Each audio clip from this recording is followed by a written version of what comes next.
Welcome to healthy habits. ఆరోగ్యమే మహాభాగ్యం. Vitamin B12 అనేది ఆరోగ్యానికి చాలా ముఖ్యమైన విటమిన్.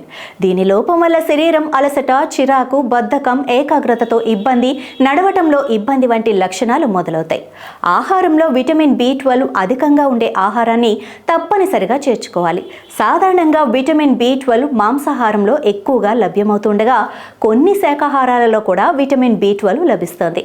శాకాహారులకు విటమిన్ B12 పుష్కలంగా లభించాలి అంటే స్విస్ చీజ్ బాగా తీసుకోవాలి. జున్నులో విటమిన్ B12 పుష్కలంగా ఉంటుంది.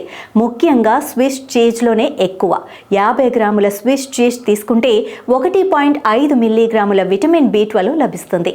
శాకాహారులు ఆహారంలో పెరుగును చేర్చుకుంటే విటమిన్ B12 పొందవచ్చు. పెరుగును ఆహారంతో అయినా లేదంటే లస్సీ లాంటి పానీయాలు తయారు చేసుకునైనా తీసుకోవచ్చు.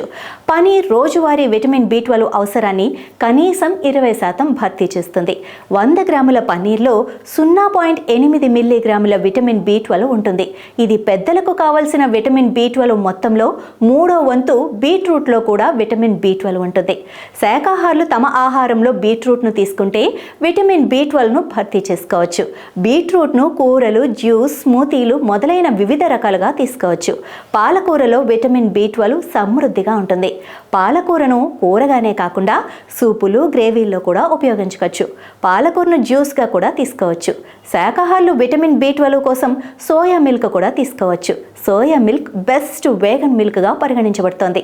చాలామందికి తెలియదు కానీ పులియబెట్టిన ఆహారాలలో విటమిన్ B12 అధికంగా ఉంటుంది.